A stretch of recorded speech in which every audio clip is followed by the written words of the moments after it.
আসসালামু আলাইকুম ভিউয়ার্স, আপনারা সবাই কেমন আছেন? আশা করছি ভালো আছেন, যে যেখানে আছেন নিরাপদে আছেন।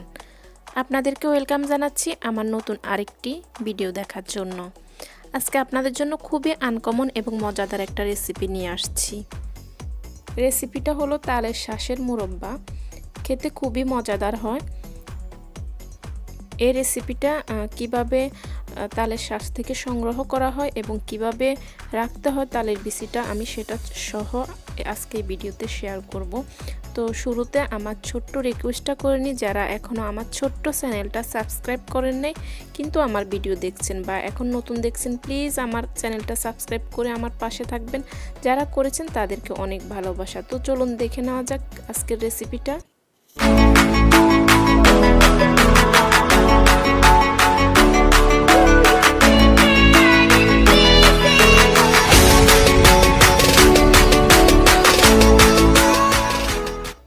এটা হলো তালের বিচিটা। তালের সিজনে যখন আমরা পাকা তাল খেয়ে থাকি তখন তালের বিচিগুলো এভাবে মাটিতে পুঁতে রাখতে হয়। তখন 4 থেকে 5 মাস বা নির্দিষ্ট সময়টা আমার জানা নেই, কয়েক মাস পর এরকম শিকড় চলে আসে, তখনই তালের বিচিটা উঠিয়ে কেটে নিতে হয়। আমি দেখিয়ে দিচ্ছি, এই যে তালের বিচিটা জাস্ট এভাবে শক্ত টাইপের কিছু দিয়ে কেটে নিতে হয়। কাটার পরে ভিতরে এরকম শ্বাস পাওয়া যায়। এখন শ্বাসটা একটা চামচ বা ছুরির সাহায্যে খুব সাবধানে উঠিয়ে নিতে হবে। তো উঠানোর পরে এই যে দেখুন এরকম, এগুলা কিন্তু এমনিও খাওয়া যায়, খুবই মজা হয়। মোরব্বা করে খেলে তো আর কথাই নেই। তো সবগুলো আমি এখন ক্লিন করে নিয়েছি। খোলার পরে একটু ময়লা থাকতে পারে, মানে ময়লা লেগে যেতে পারে, সেগুলো ক্লিন করে নিয়েছি। এগুলা কিন্তু খুবই স্পঞ্জি এবং ভিতরে অনেক মিষ্টি হয়, এমনি খাওয়া যায়। যারা খেয়েছেন তারা অবশ্যই বুঝবেন। তো এখন আমার মোরব্বার জন্য লাগবে হলো নারকেল। আমি এখানে একটা নারকেল নিয়েছি। চিনি, নারকেল, দুধ আর পরিমাণ মতো লবণ দিয়ে মোরব্বাটা করতে হয়। তো নারকেলটা একটু প্রসেসিং করে নিতে হবে, মানে ব্লেন্ডার করে নিতে হবে বা পাটায় বেটে নিতে হবে। জাস্ট একটু মিহি করে নিতে হবে, যেভাবে করুন না কেন। এই যে দেখুন এরকম করে জাস্ট মিহি করে নিতে হবে। আমরা পাটায় বেটে নিয়েছি, আপনারা চাইলে ব্লেন্ডার করে নিতে পারেন। এখন চুলায় আমি প্রায় 1.5 কেজির মতো দুধ বসিয়ে সাথে নারকেল বাটাগুলো দিয়ে দিয়েছি আর একটু তেজপাতা দিয়ে দিয়েছি ফ্লেভারের জন্য, আর পরিমাণ মতো চিনি দিয়েছি। আপনারা মিষ্টি বেশি খেতে চাইলে বেশি দিবেন আর কম খেতে চাইলে কম দিবেন। জাস্ট মিষ্টি পরিমাণ মতো দিয়ে দিবেন। তো আমি দেখলাম আমার মিষ্টির পরিমাণটা একটু কম আছে, তো আবার দিয়ে দিচ্ছি একটু মিষ্টি আর পরিমাণ মতো লবণ দিতে হবে।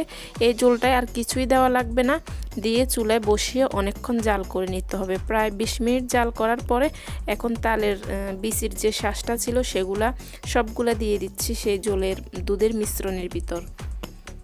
দেওয়ার পরে খুব আলতোভাবে নেড়ে দিতে হবে। এগুলো এমনিতেই কিন্তু অনেকটা স্পঞ্জি আর নরম থাকে, তাই বেশি নাড়াচাড়া করা লাগবে না।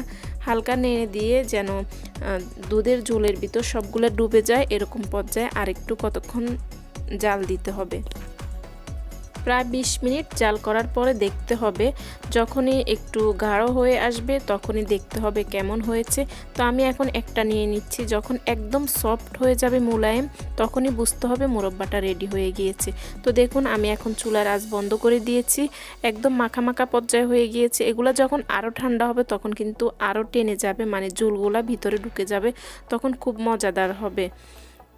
ভিতরে খুব স্পঞ্জি থাকে, তাই সহজে দুধ এবং নারকেল চিনির মিশ্রণটা ভিতরে ঢুকে যায়। তো ঠান্ডা করে আমি এখন পরিবেশন করে নিচ্ছি। দেখুন কতটা টেস্টি হয়েছে। এটা খুবই মজাদার, আপনারা একবার হলেও টেস্ট করে দেখবেন, মানে রান্না করে অবশ্যই জানাবেন কেমন হয়েছে।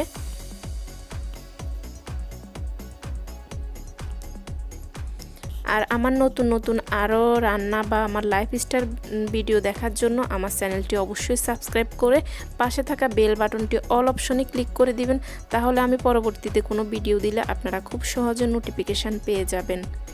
আর যারা এতদিন থেকে আমার সাথে আছেন তাদেরকে জানাই আমার অন্তরের অন্তঃস্থল থেকে ভালোবাসা। আপনাদের সাপোর্ট না পেলে আমি এত দূর এগিয়ে যেতে পারতাম না। তো আপনারা সবসময় এভাবে আমার পাশে থাকবেন। আর যারা নতুন আছেন প্লিজ আমার চ্যানেলটা সাবস্ক্রাইব করে নেবেন। আজকে পর্যন্তই, সবাই ভালো থাকবেন। পরবর্তী ভিডিও দেখার আমন্ত্রণ রইল। আল্লাহ হাফেজ, আসসালামু আলাইকুম।